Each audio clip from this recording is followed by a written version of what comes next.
History is a strange and fickle thing. Many individuals are picked out on account of specific deeds and are selected to live among the stories and stars for eternity. Other individuals are not so lucky.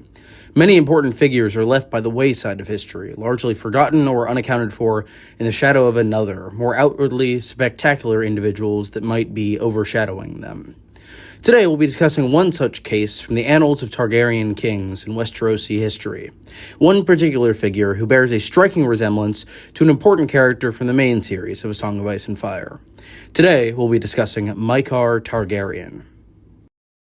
Maekar Targaryen was born sometime around 170 years after the conquest of Aegon I Targaryen. He was the second son of King Daeron II, called Daeron the Good, and grew up quite close to his elder brother Baelor, who's also called Baelor Breakspear. Being a second son, he was never really expected to rule. After all, his brother appeared to be the perfect candidate for kingship in all regards. The brothers grew up, trained at arms together, and eventually defended their house in battle side by side. However, prior to a war breaking out, Maekar was won to Diana Dane, in a move likely intended to strengthen the crown's alliance to Dorne that had been formed by Maekar's father and grandfather. Shortly into Daeron II's rule, the First Blackfyre Rebellion broke out. This conflict erupted due to Aegon IV legitimizing all of his bastards, as one of them, one Daemon Blackfyre, wanted to make a claim to the throne and name himself king on account of owning a fancy sword. Both Baelor and Maekar supported their father, Daeron, and it was in this conflict that the brothers made a name for themselves for the first time. During the climactic clash of this conflict, the Battle of the Redgrass Field, both princes were essential to the combat. Maekar formed a shield wall that allowed him to break the forces of Bittersteel, one of Blackfyre's generals, and Baelor's forces soon smashed the Blackfyre host from the rear. It was this maneuver that earned the brothers their nicknames, the Hammer for Baelor and the Anvil for Maekar. The battle was soon won, and the realm returned to peace after this rebellion. Maekar is actually one of the few Targaryen kings we directly meet in a story, albeit this meeting takes place a number of years prior to his reign. During the first Dunk and Egg novella, Sir Duncan the Tall meets a number of important Targaryens, including both the Hammer and the Anvil. It's through this story that Maekar's character as a person begins to come to light. He very much has the aura of someone who's grown up in the shadow of an older sibling, being fairly reserved and a bit more dour. He was always described as prickly, quick to judge and condemn individuals such as Dunk for being a hedge knight. Unfortunately, Maekar's involvement with Dunk would lead to one of the prince's greatest tragedies. Maekar's son Aerion challenges Dunk to a trial by 7, that being a trial by combat times 7. Maekar steps up to one of the 7 to defend his son, which can only be attributed to a sense of duty and a sense of pride. Aerion's side was stacked with Targaryens, but Sir Duncan had the aid of one dragon prince as well, that being Prince Baelor. The fighting begins and ends rather quickly, with Aerion eventually surrendering and Dunk being cleared of all charges. However, once the combat ceases, something appears to be wrong with Baelor. His words are jumbled up, and he's having trouble walking. It's soon revealed that the Crown Prince received a mortal wound sometime in the melee, and Baelor soon passes on. This event would be tragic on its own, but it's made even more so by Maekar having dealt the final blow, which is unveiled in a final conversation with Dunk late in the Hedge Night. Maekar expresses his regret, as well as the knowledge that he will be known as a kinslayer until the end of his days. The two share a conversation about death and about one's purpose in life, and Maekar begins to make changes to improve the lives of his children and that of the realm as a whole. He banishes Aerion to the Free Cities for several years as a punishment for his cruelty, though it's unclear how well this works to aid Aerion in his path going forward.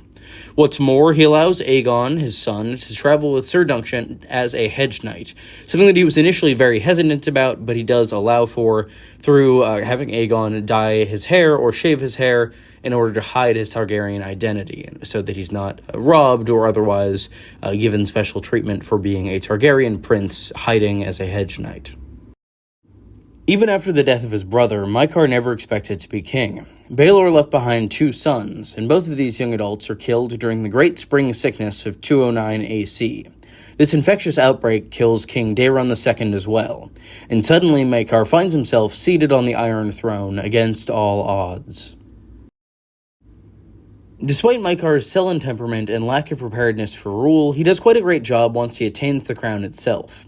His rule lasts for 12 years, and it's generally considered an oasis of peace in the midst of numerous Blackfyre rebellions. A long summer persists for the majority of his reign, and we don't know a ton about this era at present.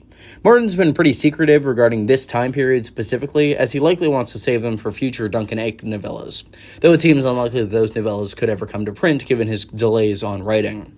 Maekar unfortunately meets his demise during the peak uprising of 233 AC, and the crown passes to his young son, Aegon V Targaryen. This is an aside, but Maekar also has my favorite death method of any Targaryen king, and quite frankly, maybe any character in the entire series. He's crushed by a boulder that was catapulted out of the Peak's castle during the Peak uprising, which I think is just a great way for somebody to go, and especially makes sense given the fact that somebody named the Anvil would very much be likely to be crushed. So why is Maekar worth talking about? Why do I like him so much? Well, it's because, as I said at the top, he bears a striking resemblance to one character in the main series, that being Stannis Baratheon. The number of parallels between these two characters are pretty overwhelming, and I didn't realize it until I started researching for this video. Both of them are younger sons who grew up in the shadow of an older brother who is viewed as far more glorious, far more spectacular, though I do think Baelor is better than Robert on any day in any realm except for maybe combat at their prime. Regardless of that, both of their temperaments are described in quite similar terms, both being fairly judgmental, quick to condemn, and generally prickly and impatient. Maekar very much comes off as a lot like Stannis when we meet him in the Duncan Egg story. What's more, neither of them really expect to be king in their early days, but both of them go on and do their duty no matter what in order to uphold the realm and what they need to do in order to preserve it and their family line, no matter the personal cost that they take. What's more, the crime of both of these characters, the core conflict at the very center of their being, is kinslaying of a brother. Unintentionally in Maekar's case, intentionally in Stannis' case, but both of them end up killing a brother and end up being haunted by this event in some major way.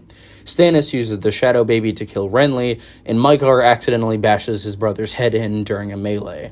Both of these men are unfortunately bound by this great crime of their souls, and both of them are kind of advanced for it. Renly and Baelor were two candidates who wanted to be or were destined to be kings and had great popular support, but were untimely met their demise, if I could speak. I apologize, I'm still jet-lagged and currently recording this in Ireland. But overall these two characters are quite similar, and I love the parallels between the two of them, and it's really made me appreciate both of them a lot more. Maekar has jumped up my ranking of favorite Targaryen kings in the recent weeks on account of his parallels to Stannis. So, this has been the video on Maekar. What do you think? Do you think he's a good king, good person, bad person? Do you agree with my paralleling him to Stannis? I'd love to hear your thoughts and opinions, as well as any opinions on topics you think I should cover in the future.